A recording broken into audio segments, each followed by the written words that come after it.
સંઘાણી રાયચંદ કરજે.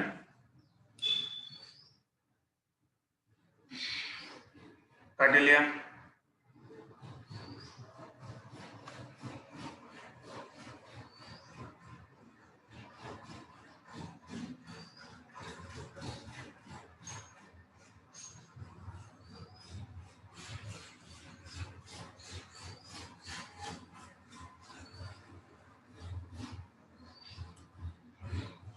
તો વિદ્યાર્થી મિત્રો, યંગના પ્રયોગ ઉપરથી પથ તફાવતનું સૂત્ર જે મળે છે એની આપણે વાત કરી હતી. S2P minus S1P is equal to, જો XD ના છેદમાં capital D is equal to જો n લેમ્બડા થાય તો એ બિંદુ આગળ આપણને સહાયક વ્યતિકરણ જોવા મળે.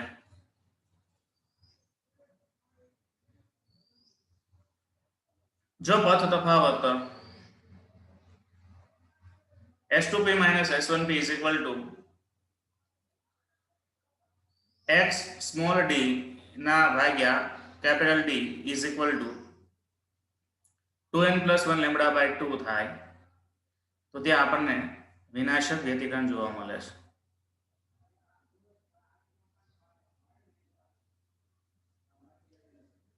ત્યાર પછી આપણે ક્રમિક પ્રકાશિત શલાકાઓ અને ક્રમિક અપ્રકાશિત શલાકાઓ વચ્ચેનું અંતર બીટાનું સૂત્ર લેમ્બડા ડી ના છેદમાં સ્મોલ ડી મેળવ્યું.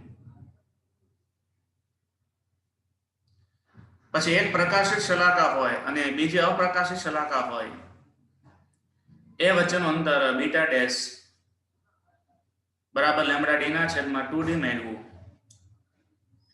એ સમીકરણના આધારે શલાકાની પહોળાઈ એ સ્લિટથી પડદા વચ્ચેના અંતરના સમપ્રમાણમાં, એટલે સ્લિટથી પડદા વચ્ચેનું અંતર જેમ વધારે એમ શલાકાની પહોળાઈ વધશે. જે પ્રકાશના શલાકા મળે છે પ્રકાશની તરંગ લંબાઈના સમપ્રમાણમાં. તમને એમ કે યંગના પ્રયોગમાં થોડું વિચારીને જવાબ આપજો. યંગના પ્રયોગમાં તમે પ્રથમ પહેલી વખત જ્યારે પ્રયોગ કરો છો ત્યારે તમે રેડ લાઇટનો ઉપયોગ કરો છો. ડબલ સ્લિટ વાળો પ્રયોગ છે. પડદાથી સ્લિટનું અંતર બદલતા નથી, ખાલી લેમ્પની તરંગ લંબાઈ બદલને પહેલી વાર તમે પ્રયોગ કરો છો ત્યારે તમે રેડ લાઇટનો ઉપયોગ કરો છો. એનોય પ્રયોગ હવે તમે બ્લુ લાઇટ માટે ઉપયોગમાં લો. લાઇટ બદલી નાખવાની, બ્લુ લાઇટ થી એ પ્રયોગ કરો. તમે જ્યારે રેડ લાઇટનો પ્રયોગ કરો છો ત્યારે રેડ શલાકા જોવા મળતા હશે, red black, red black. Blue લાઇનનો ઉપયોગ કરો ત્યારે બ્લુ બ્લેક ના શલાકા જોવા મળે. તો વિદ્યાર્થી તમે આન્સર આપી શકશો કે કયા પ્રયોગમાં, રેડ લાઇટના પ્રયોગમાં કે બ્લુ લાઇટના પ્રયોગમાં, કયા પ્રયોગમાં શલાકાની પહોળાઈ વધારે હોય? શું કહો છો? વિચારો છે, કોણ જવાબ આપે છે? યંગનો પ્રયોગ છે એમાં તમે જુદી જુદી લાઇટનો ઉપયોગ કરવાની વાત છે, એટલે ટૂંકમાં જુદી એની આપણે વાત કરીએ છીએ. સભાડિયા.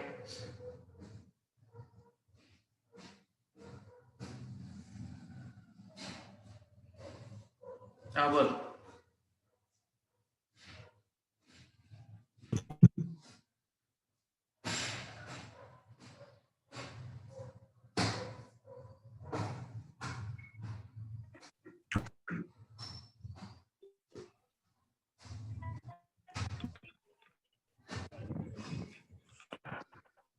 હેલો. હા બોલ. હેલો. હા સર, બ્લુ લાઇટ ના વધારે છે શલાકાની.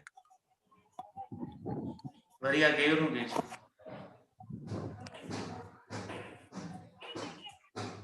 સર બ્લુ માં લાવ છે.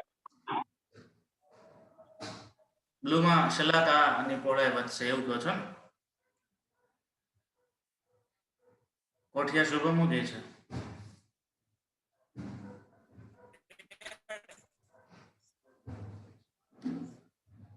Red colour. રેડમાં સોજિત્ર શું કહે છે? રેડમાં. અને કાનાણી શું કહે છે?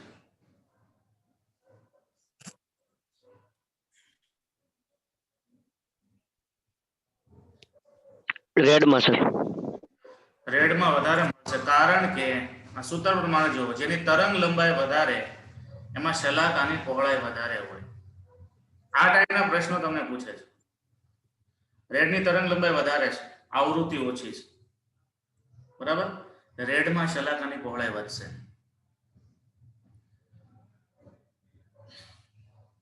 તમારી બુક પ્રમાણે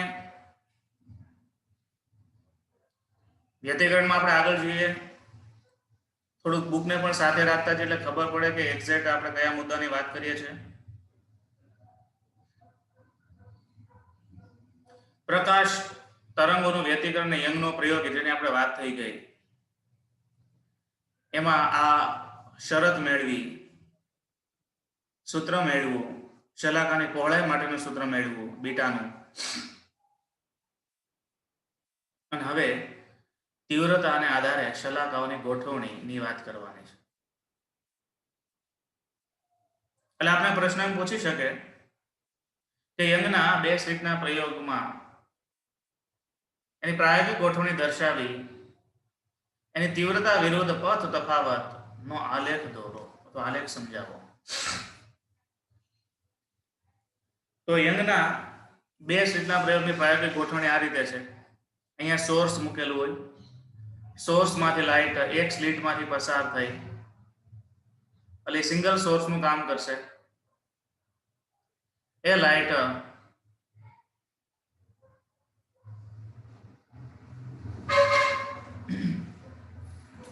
બે સ્લિટમાંથી પસાર થાય, જ્યાં બે સ્લિટ વચ્ચેનું અંતર ડી જેટલું છે, અને એનાથી કેપિટલ ડી જેટલા પડદા પર એની ભાત જોવા મળે છે. પ્રકાશિત, અપ્રકાશિત, પ્રકાશિત, અપ્રકાશિત. એમાં ક્રમિક પ્રકાશિત વચ્ચે અથવા ક્રમિક અપ્રકાશિત વચ્ચેનું અંતર બીટા જેટલું છે. તો ઉદ્ગમમાંથી આવતા સમાંતર તરંગો એક સ્લિટમાંથી પસાર થાય છે, ત્યારબાદ બે સ્લિટમાંથી પસાર થાય છે અને સ્વતંત્ર ગૌણ ઉદ્ગમ તરીકે વર્તે છે. ડી અંતરે મૂકેલા પડદા પર સંપાતીકરણના કારણે વ્યતિકરણ ભાત જોવા મળે છે. જે જગ્યાએ પ્રકાશ એકબીજાથી અસર નાબૂદ કરે ત્યાં અંધારું મળે છે, જે જગ્યાએ એકબીજાને અસર નાબૂદ ન થાય ત્યાં અંજવાળું મળે છે. પડદા પર મળતા શલાકા સામેથી જોતા નીચે મુજબ જોવા મળે. સામેથી જો એટલે તમને આ રીતે જોવા મળે. યંગના પ્રયોગમાં તીવ્રતા વિરુદ્ધ પથ તફાવતનો આલેખ નીચે મુજબ છે. નીચે દોરેલ આલેખીય આકૃતિ આ રીતે. જો મધ્યસ્થ અધિકતમ હોય ને પથ તફાવત કેટલો હોય? 0. મધ્યસ્થ અધિકતમ મળે. પછી પ્રથમ અધિકતમ ક્યાં મળે? તો પથ તફાવત કેટલો હોય? લેમ્બડા જેટલો. પછી 2 લેમ્બડા જેટલો.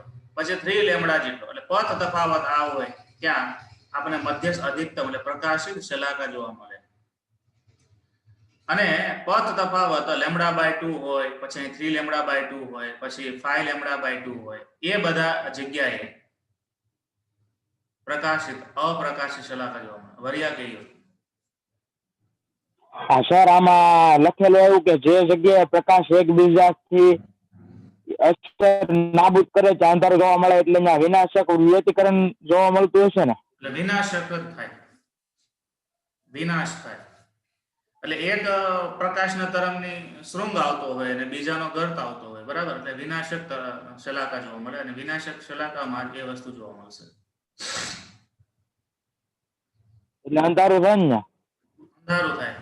તો મેં તમને કીધું ને પેલા દરવાજો, તમારા રૂમમાં તમે દરવાજો થોડો ખુલ્લો રાખો, બરાબર, અને પછી દિવાલ ઉપર જુઓ તો એમાં પ્રકાશિત અપ્રકાશિત પ્રકાશિત અપ્રકાશિત પટ્ટા જોવા મળે છે. ટ્રાય કરો. રૂમની અંદર થોડોક દરવાજો ખુલ્લો રાખો અને તિરાડ માથે આવતો પ્રકાશ અને સામેની દિવાલ ઉપર જુઓ, તમને ખ્યાલ આવશે, બરાબર. અને આમે મેં તમને યુટ્યુબમાં જે વિડીયો જોવાની કીધી, વિડીયો જો તો તમને પણ એક્ઝેક્ટ ખ્યાલ આવે કે આ એક્સપેરિમેન્ટલ સેટઅપ કઈ રીતે હોય અને કઈ રીતે એ આપણને એની અસર જોવા મળે છે, બરાબર. આ તો કોવિડ ને કારણે આ બધી મર્યાદાઓ છે એટલે એવું થાય, નહીતર તો લેબની અંદર વિદ્યાર્થીઓને આપણે પ્રકાશિત અપ્રકાશિત શલાકાઓ બતાવીએ છે સોડિયમ લેમ્પમાં એક્ઝેક્ટ જે હોય તે.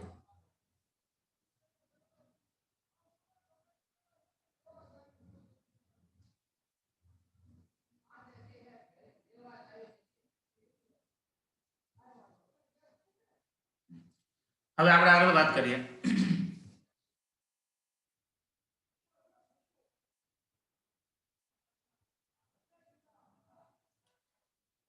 ઉદાહરણ નંબર 3 આવે છે.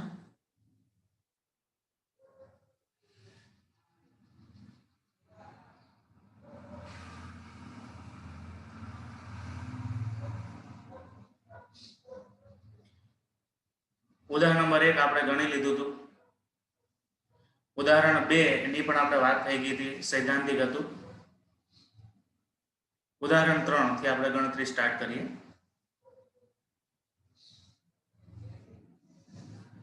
મોટા ભાગના કોમન દાખલાઓ છે, ગિવન વેલ્યુ આપેલી છે. ચલો, બે સ્લીટ વચ્ચેનું અંતર એટલે સ્મોલ ડી લખતા જાય. સ્મોલ ડી બરાબર 1 mm અને પડદો 1 મીટર દૂર રાખેલ એટલે કેપિટલ ડી બરાબર 1 મીટર રાખેલ છે. અને તરંગ લંબાઈ તમે જે વાપરો છો એ લેમ્બડા બરાબર 50 નેનોમીટર છે. તરંગ લંબાઈનો બ્લુ ગ્રીન પ્રકાશ, એકદમ બ્લુ પણ નથી ને એકદમ ગ્રીન પણ નથી, બ્લુ ગ્રીન નું મિક્સઅપ એટલે બ્લુ ગ્રીન જેવો બ્લુ વાપરવામાં આવે ત્યારે શલાકા વચ્ચેનું અંતર કેટલું? તો ક્રમિક શલાકા વચ્ચેનું અંતરનું સૂત્ર શું છે? બીટા બરાબર લેમ્બડા કેપિટલ ડી ના છેદમાં સ્મોલ ડી. બે ક્રમિક શલાકાઓ વચ્ચેનું અંતર નું સૂત્ર છે, એમાં કિંમત મૂકી શકો. આ પ્રકારનો પ્રશ્ન 1 માર્ક્સ ના એમસીક્યુ માં પૂછી શકે. પછી ઉદાહરણ નંબર 4 ની વાત કરીએ. બરાબર, સોરી, ઉદાહરણ નંબર 4 નથી આવતું, એ પહેલા એક નોંધ આવે છે જેમાં કોણીય પહોળાઈની વાત આવે છે. આપણે અત્યારે જે વાત કરી ને બીટા, એ બીટા ખરેખર શું છે? તો કે બે શલાકા વચ્ચેની રેખીય પહોળાઈ છે. પણ બે શલાકા વચ્ચેની કોણીય પહોળાઈનું જો સૂત્ર મેળવવું હોય તો એના માટે થોડુંક આપણે એક્સ્ટ્રા થિયરીની પણ જરૂર પડે. ધ્યાન આપો. કાલે આકૃતિ જોઈ તે પ્રમાણે બે સ્લીટ વચ્ચેનું અંતર સ્મોલ ડી છે. S1 થી બિંદુ P અને S2 થી બિંદુ P પાસે પહોંચતા તરંગો ત્યાં પ્રથમ અધિકતમ જોવા મળે છે. આ મધ્યસ્થ અધિકતમ છે. બંને સ્લીટ વચ્ચેના અંતરથી આ જે ખૂણો બને છે એ થીટા જેટલો છે. આ જો થીટા જેટલો બનતો હોય તો આપણે થીટા જેટલો હોય, આપણે કાલે વાત થઈ હતી.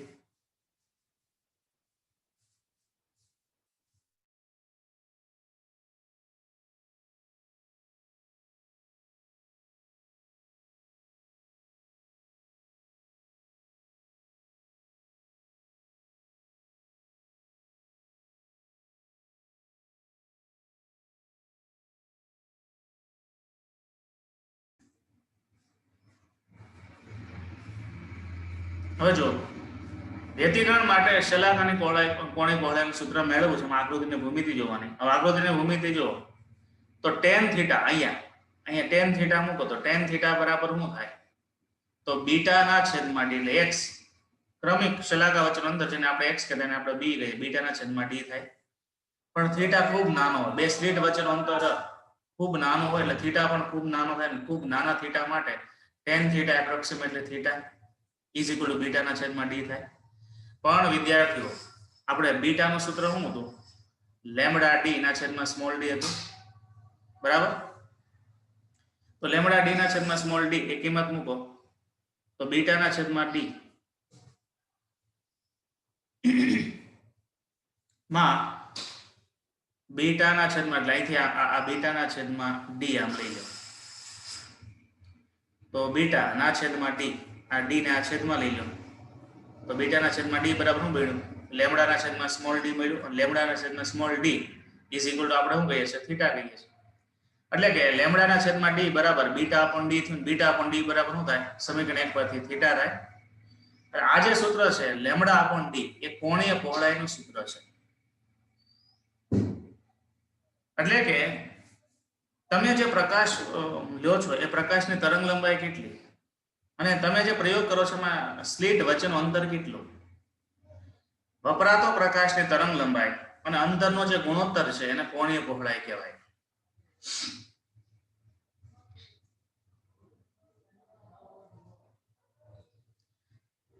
એ વસ્તુ બુકમાં એસ અને કેપિટલ એસ તરીકે પણ કંઈક બતાવી છે.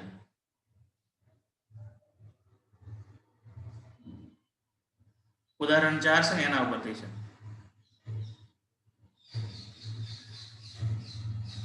હવે આ કેપિટલ એસ એ શું છે અને સ્મોલ એસ એ શું છે અહીંયાથી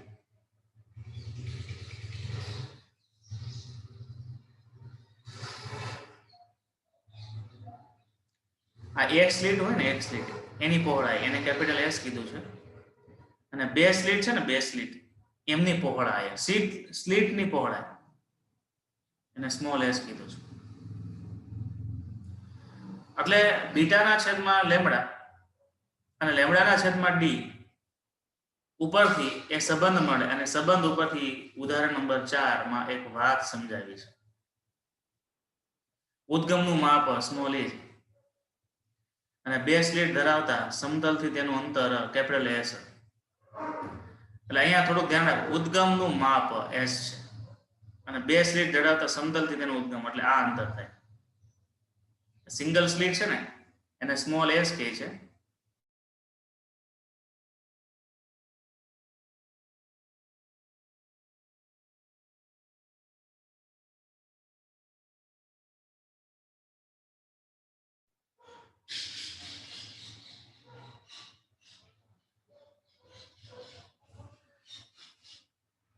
અહીંયા થોડીક એક ભૂલ થઈ છે. સિંગલ સ્લીટ હોય એની પહોળાઈ સ્મોલ એસ લેવાની, અને પહેલી સ્લીટ થી બે સ્લીટ વચ્ચેનું અંતર છે ને કેપિટલ એસ કહેવાનું. બરાબર? આપણે કેમ બે સ્લીટ વચ્ચેનું અંતર સ્મોલ ડી કહેતા અને સ્લીટ થી પડદા વચ્ચેનું અંતર કેપિટલ ડી કહેતા, એ રીતે એને એસ ની અંદર સંજ્ઞા મૂકેલી છે. તો એ વાત છે, અહીં ધ્યાન આપજો. એસ અપોન કેપિટલ એસ કરતા નાની હોય ત્યારે વ્યતિકરણ ભાગ જોવા મળે, અને વ્યતિકરણ માટેની વ્યાપક શરત એ છે કે એસ અપોન કેપિટલ એસ એ લેમ્બડા ડી અપોન ડી કરતા ખૂબ નાનું હોવું જોઈએ. આ સ્મોલ એસ એટલે શું? સિંગલ સ્લીટ ની પહોળાઈ, એ જે આ બુકમાં આપી છે, આ સિંગલ સ્લીટ ની પહોળાઈ. હા, અને સોરી, સ્મોલ એસ એટલે શું? તો સિંગલ સ્લીટ છે એની પહોળાઈ.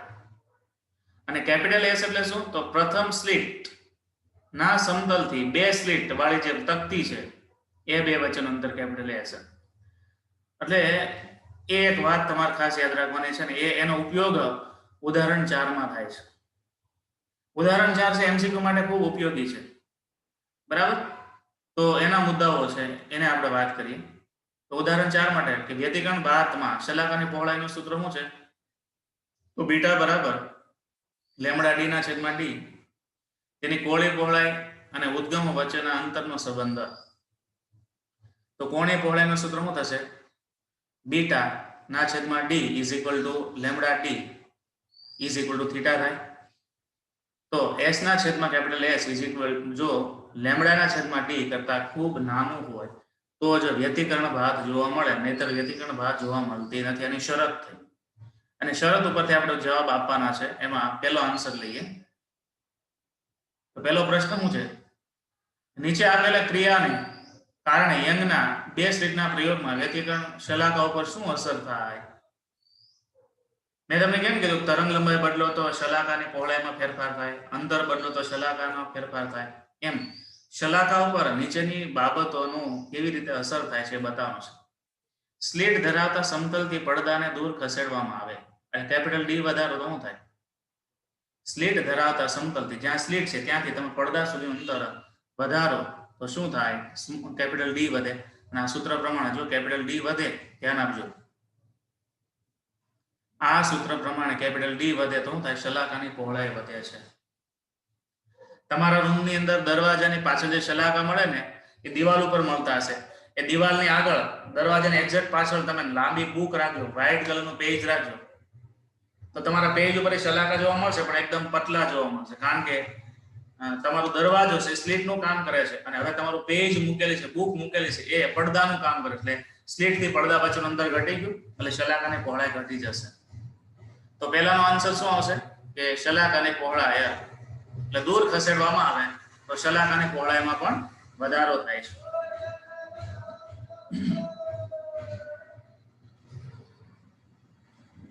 તો સમીકરણ 1 પરથી કહી શકાય કે સ્લીટ થી પડદાનું અંતર વધારતા શલાકાની પહોળાઈ વધે. અહીંયા આના સમીકરણ 1 પરથી જ કહી શકાય. આના પરથી ડાયરેક્ટ એનો જવાબ આપી શકીએ. પછી બીજો જવાબ પ્રશ્ન છે આપણને કે આપેલ એક રંગી પ્રકાશ ઉદ્ગમને બદલીને બીજો નાની તરંગ લંબાઈ ધરાવતો પ્રકાશ ઉદ્ગમ સાથે લેવામાં આવતો, તો તરંગ લંબાઈ ઘટાડો તો શું થાય? શલાકાની પહોળાઈમાં ઘટાડો, કારણ કે શલાકાની પહોળાઈ છે તરંગ લંબાઈના સમપ્રમાણમાં.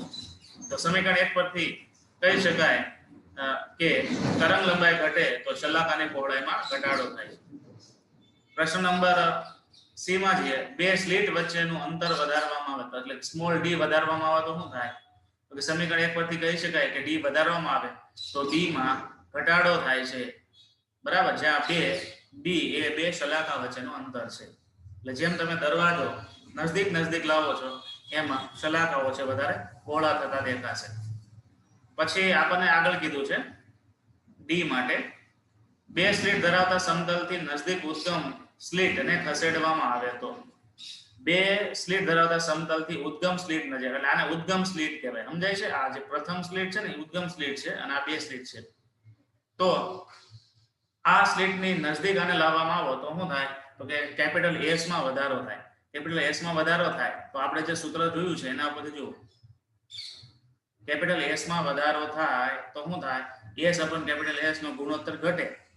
તો સૂત્ર સ્મોલ એસ ના છેદમાં capital S very much less than lambda upon D હોય તો તેને શલાકાના નિર્માણ માટેની શરત કહે છે. જ્યાં સુધી આ શરતનું પાલન થાય ત્યાં સુધી શલાકા જોવા મળે.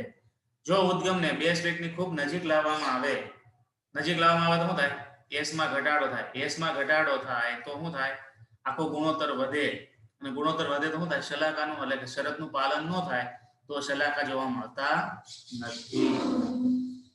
એટલે આ શરત માટે, આ ડી આન્સર માટે તમારે આ આગળની થિયરી નો બેકગ્રાઉન્ડ છે એ ક્લિયર હોવો જોઈએ. ડી અને ઈ ઉપર જઈએ. ઉદ્ગમ સ્લીટની પહોળાઈ વધારવામાં આવે તો શું થાય? ઉદ્ગમ સ્લીટની પહોળાઈ એટલે સ્મોલ એસ ને વધારવામાં આવે તો શું થાય? તો પણ એ જ થાય. સ્મોલ એસ ને તમે વધારો તો ગુણોત્તર વધી જાય. તો ઉપરની શરત મુજબ અહીંયા ડી નહીં સ્મોલ એસ ને વધારવામાં આવે તો વ્યતિકરણ ભાત બંધ થઈ જાય, કારણ કે અહીંયા વધારો તો શું થાય?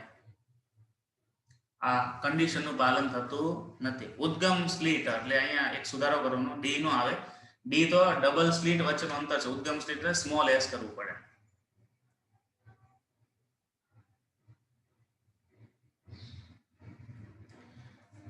હવે ખાસ આ એફ માં થોડું વિચારીને જવાબ આપવાનો છે. એક રંગી પ્રકાશ ઉદ્ગમને બદલે સફેદ પ્રકાશ લેવામાં આવે તો ઉપરના દરેક કિસ્સામાં જે સ્પષ્ટ રૂપે આપેલ છે તે સિવાય એના બધા પ્રાચલો અચળ લો. તરંગ લંબાઈ સિવાય બધું અચળ લો, કે કેપિટલ ડી નથી બદલાતું, સ્મોલ ડી નથી બદલાતું, બરાબર? માત્ર તમે એક રંગી પ્રકાશની જગ્યાએ વ્હાઇટ પ્રકાશનો ઉપયોગ કરો. વિચારો તો તમે એક રંગી પ્રકાશની જગ્યાએ સફેદ પ્રકાશનો ઉપયોગ કરો તો શું થાય?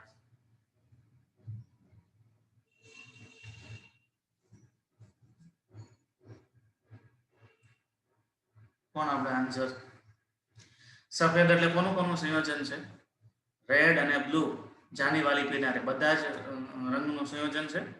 સફેદ પ્રકાશને કારણે મધ્યસ્થ શલાકાઓ સફેદ દેખાય છે, પરંતુ સફેદ પ્રકાશના બધા રંગોની જુદી જુદી તરંગ લંબાઈ માટે બીટાનું મૂલ્ય જુદું જુદું હોવાથી તેમનો પ્રથમ અધિકતમ જુદા જુદા સ્થાને મળે છે.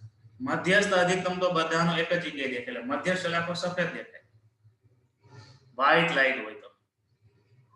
પણ એ પછીના જે શલાકાઓ છે એની પહોળાઈ અલગ અલગ હોય, કારણ કે બાકીના પ્રકાશની તરંગ લંબાઈ જુદી જુદી છે. એટલે મધ્યસ્થ અધિકતમ પછીના જે શલાકાઓ છે એના સ્થાન થોડાક જુદા જુદા હશે. વિદ્યાર્થીઓ, સ્વાધ્યાયના ચોથા દાખલાની વાત કરીએ. એટલે વ્યતિકરણને લગતા જે દાખલાઓ છે એક સાથે પૂરા થઈ જાય પછી આ ચેપ્ટરમાં વિવર્તનનો વિભાગ છે ચાલુ થાય. જો યંગના બે સ્લિટના પ્રયોગમાં બે સ્લિટ વચ્ચેનું અંતર એટલે સ્મોલ ડી 0.28 mm છે. પડદો એટલે કે કેપિટલ ડી 1.4 મીટર દૂર મૂકેલો છે. મધ્યસ્થ પ્રકાશી શલાકા અને ચોથી પ્રકાશી શલાકા વચ્ચેનું અંતર કેટલું? મધ્યસ્થ પ્રકાશી શલાકા અને ચોથી પ્રકાશી શલાકાનું અંતર આપણને 1.2 સેન્ટીમીટર આપેલું છે. તો તરંગ લંબાઈ મેળવો. એટલે બીટા કેટલી વાર થાય? મધ્યસ્થથી પ્રથમ અધિકતમ, મધ્યસ્થથી બીજી અધિકતમ, મધ્યસ્થથી ત્રીજી અધિકતમ અને મધ્યસ્થથી ચોથી અધિકતમ. અને મધ્યસ્થથી ચોથી અધિકતમ એટલે કેટલું થાય? 4 બીટા થાય કે ન થાય? બીટા 4 વખત લેવો પડે કે ન લેવો પડે? તો બીટાનું સૂત્ર છે એમાં 4 બીટા મૂકીને તમારે સાદરૂપ આપવાનું, લેમ્ડાને કરતા બનાવી દેવાનું. બરાબર? સ્મોલ ડી, કેપિટલ ડી ને બધું આપેલું છે.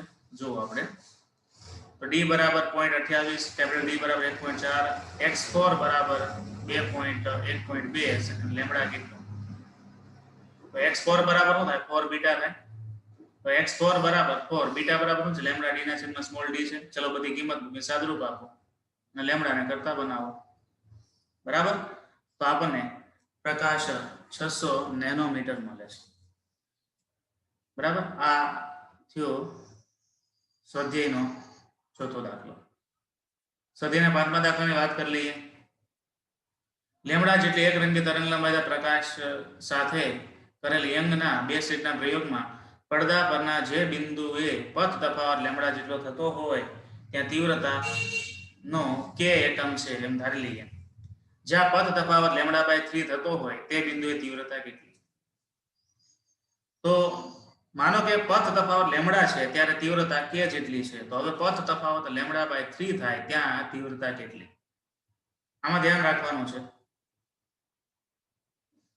તો સહાયક વ્યતિકરણની વાત છે. સહાયક વ્યતિકરણ માટે તીવ્રતાનું સૂત્ર I બરાબર 4π cos² π/2 હતું. બરાબર? હવે એમાં I બરાબર 2I0 એને ગુણ્યા 2 cos² π/2 થાય. હવે cos² π/2 છે એમાં 1 cos π મૂકી શકાય. 2 cos² છે એટલા માટે એટલે 2I0 1 cos π મૂકી શકાય.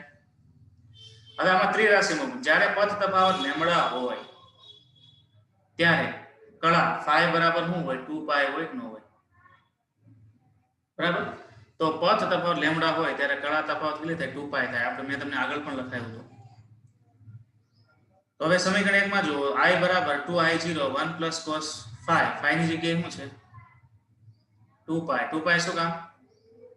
કારણ કે 2π જેટલી કળાએ આપણે પથ તફાવત કેટલો મળી જાય છે? લેમ્ડા.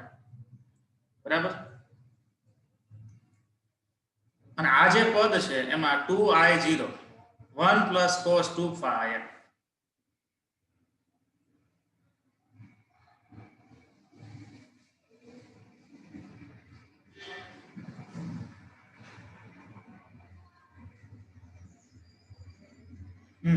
આપણે એમ કીધું છે ત્યારે તીવ્રતા તમારે k જેટલી લઈ લેવાની. ઓકે, કે જ્યારે કળા તફાવત પથ તફાવત લેમ્ડા હોય, પથ તફાવત લેમ્ડા હોય તો ત્યારે કળા તફાવત 2π થાય અને કળા તફાવત 2π થાય ત્યારે તીવ્રતા તમારે એટલી ધારી લેવાની છે. એટલે આપણે શરત કીધી છે ને કે પથ તફાવત લેમ્ડા હોય ત્યારે તમારે તીવ્રતા k જેટલી ધારી લેવાની. એટલે પહેલા કિસ્સામાં પથ તફાવત લેમ્ડા હોય ત્યારે કળા તફાવત 2π થાય અને કળા તફાવત 2π થાય ત્યારે આપણે આ k જેટલું ધારી લઈએ. હવે પથ તફાવત x બરાબર λ/3 હોય ત્યારે કળા તફાવત કેટલો? મેં તમને કળા તફાવતનું સૂત્ર લગાવ્યું હતું કે કળા તફાવત phi બરાબર 2π ના છેદમાં લેમ્ડા એને ગુણ્યા x, અને x ની કિંમત નું λ/3. તો એમાં છેદ ઉડાડો. બરાબર? λ/3 અને લેમ્ડા નો છેદ ઉડે આપણે શું મળશે? π/3 મળશે.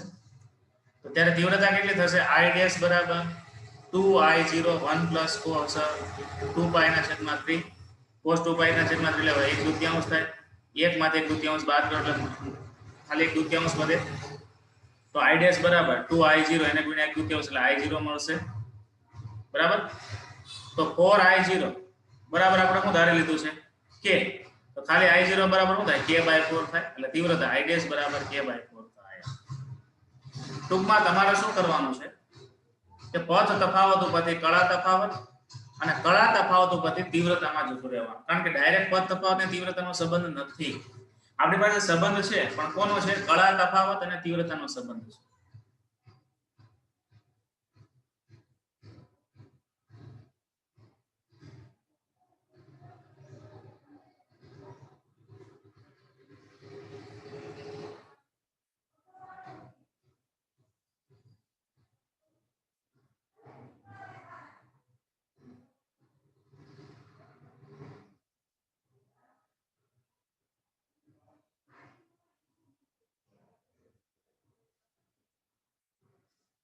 અહીંયા તો ખાલી આવે ને cos 2π એટલે કેટલા થશે? 1 1 + 1 એટલે 2 2 × 2 એટલે 4I0 અને 4I0 ને આપણે k આપી દીધું. અહીંયા પાછું લોચે નીચે. તો તીવ્રતાના સૂત્રમાં તમે કિંમત મૂકીને સાદુરૂપ આપો ત્યારે તમને મળી જાય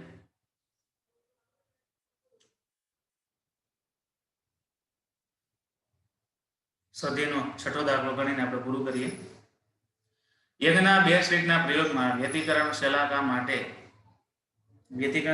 મેળવવા માટે 6 પોઈન્ટ એટલે કે 650 નેનોમીટર અને 520 નેનોમીટર બે તરંગ લંબાઈ ધરાવતા પ્રકાશ કિરણ બંધનો ઉપયોગ કરવામાં આવે છે. યંગના 2 સ્લિટના પ્રયોગમાં શલાકા મેળવવા માટે તમે λ1 અને λ2 એમ બે અલગ અલગ પ્રકાશની તરંગ લંબાઈનો ઉપયોગ કરો છો. જ્યારે 650 નેનોમીટર તરંગ લંબાઈ માટે પડદા પરની ત્રીજી પ્રકાશી શલાકાનો મધ્યસ્થ અંતર મેળવો. જ્યારે તમે λ1 નો ઉપયોગ કરો છો ત્યારે 3G નું અંતર મધ્યસ્થી કેટલું એટલે 3 બીટા આપણે ગણવાનું થાય.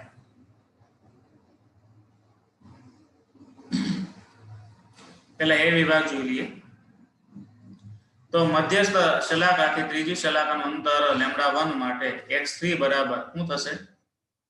3d λ1 ના છેદમાં d, કારણ કે 3 બીટા એવું મૂકવું પડે અને બીટા બરાબર d λ1 ના છેદમાં d એમ થશે.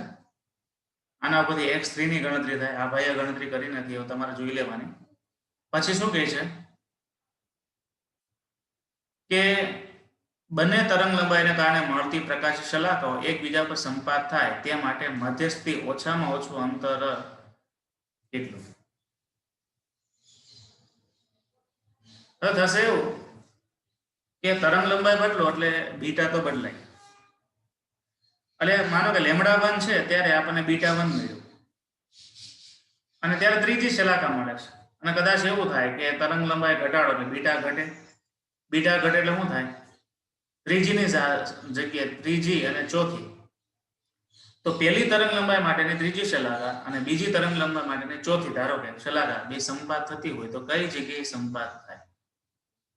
પહેલાની 3G થાય અને બીજાને કેટલાય થશે? બીજી તરંગ લંબાઈ ચોથી, કારણ કે અહીં તરંગ લંબાઈ ઘટાડો છે, બીટા ઘટે, બીટા ઘટે એટલે ક્રમ વધી જાય, નજીક નજીક શલાકાઓ મળે. હવે જુઓ, બંને પ્રકાશી શલાકાઓ સંપાત થાય, ધારો કે ત્યાં અંતર x જેટલું છે, ધારો કે x જેટલા અંતરે બંને સંપાત થાય છે. તો આપેલ અંતર માટે x બરાબર શું થશે? n1b1 = n2b2.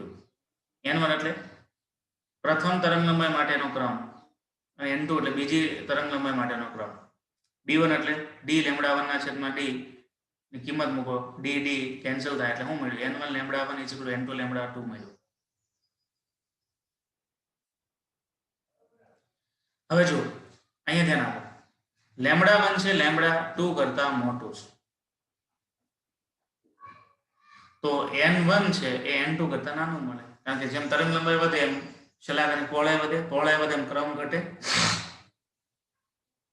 માટે બંને શલાકાઓ સંપાત થાય તે માટે n2 બરાબર શું થવું જોઈએ? n1 + 1 થવું જોઈએ. મેં કીધું ને તમને, અહીંયા 3G હોય તો અહીંયા આની ચોથી આવી જોઈએ, n2 બરાબર ચોથી હોવું જોઈએ. તો n1 છે આપણે 3G હતી તો n2 છે ચોથી મળવી જોઈએ, બરાબર. હવે તમે આમ આખી ગણતરી ન કરો તો ખ્યાલ આવી જાય કે એ ત્રીજા પછી જ આવે, પણ એવું નથી ફિક્સ કે ચોથી જ આવે. એ તમે ગણતરી કરો તો જ મળે, નકર તો પાંચમી પણ આવી શકે, બરાબર. તો એ ગણતરી આખી આ રીતે થશે n2 બરાબર n1 + 1 કારણ કે n2 મોટો છે કોના કરતા n1 કરતા એટલે n1 + 1 કરો તો n2 મળે આપણે એક ક્રમ આગળ ગયા પહેલા તો n1 લેમ્બડા 1 = n2 ની જગ્યાએ શું મૂક્યું n1 + 1 લેમ્બડા 2 નું સાદરૂપ આપો બરાબર અને એમાંથી તમે n1 ને કરતા બનાવજો બધી કિંમતો મૂકી તો n1 બરાબર આપણે 4 મળશે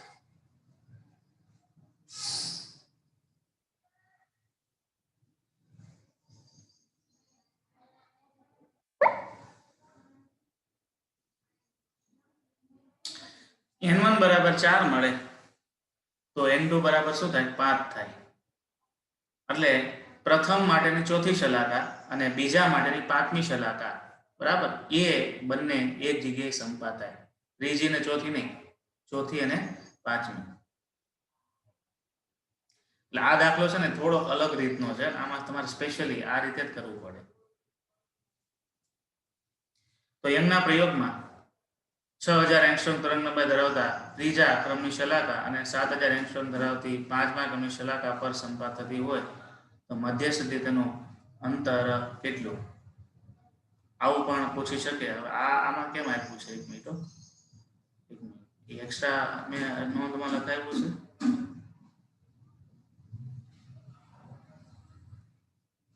હા એ એક્સ્ટ્રા નોંધ છે આ દાખલો પૂરો થઈ જાય છે બી વિભાગ અહીં પૂરો થાય છે પછી નોટ્સ આવે છે નોટ્સ તરીકે છે કે તમને એમ કે યંગના પ્રયોગમાં 6000 એંગસ્ટ્રોમ તરંગલંબાઈ ધરાવતી ત્રીજી ક્રમની શલાકા અને 7000 એંગસ્ટ્રોમ ધરાવતી પાંચમા ક્રમની શલાકા પર સંપાત થતી હોય તો મધ્યસ્થી તેનું અંતર કેટલું તો તમારે ડાયરેક્ટ મધ્યસ્થી અંતર માટે આ x નો ઉપયોગ કરવાનો આવું કરે છે ઘણી વખતે તમે બે શલાકાનો ક્રમ આપી દે અને સંપાત થાય છે એવું આપી દે તો તમારે મધ્યસ્થી અંતર ગણવાનું કે તો સમીકરણ 1 નો ડાયરેક્ટ ઉપયોગ કરીને કરી શકાય આ એક્સ્ટ્રા નોંધ છે આ ટાઈપનો પ્રશ્ન પૂછે ત્યારે એટલે નોટ્સ તરીકે યાદ રાખજો આ સ્વાધ્યાયનો આ દાખલો જે છે છઠ્ઠો એ તો પૂરો થઈ જાય છે અહીંયા એ પૂરો થઈ જાય n1 બરાબર 4 ત્યાં પૂરો થાય અહીંથી તમારે ગણતરી આગળ નથી લઈ જવાના નોંધ તરીકે યાદ રાખવાનું છે ત્યાર પછી સ્વાધ્યાયનો 7મો દાખલો 16મો દાખલો ત્રીજો દાખલો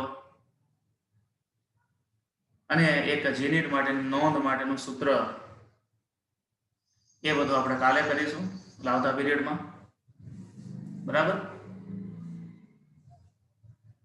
સોમવારે પછી આપણે વિવર્તનની ઘટના લઈશું એટલે આ ચેપ્ટર અડધું પૂરું થઈ ગયું વિવર્તન અને ધ્રુવીભવન ના બે વિભાગ બાકી છે હાઇગેન્સનો સિદ્ધાંત અને વ્યતિકરણ આપણે પૂરું કર્યું વિવર્તન ધ્રુવીભવન એ બાકી છે એ પૂરું થાય એટલે આ ચેપ્ટર પૂરું થઈ જાય છે 60-70% જેટલું પૂરું થયું પછી આ વિભેદન શક્તિના જે ટોપિક છે એ આ વખતની તમારી એક્ઝામમાં નથી એટલે હું તમને ખાલી અમુક કન્સેપ્ટ કરાવીશ આખું નહીં કરીએ અહીં આપણે પૂરું કરીએ જય સ્વામિનારાયણ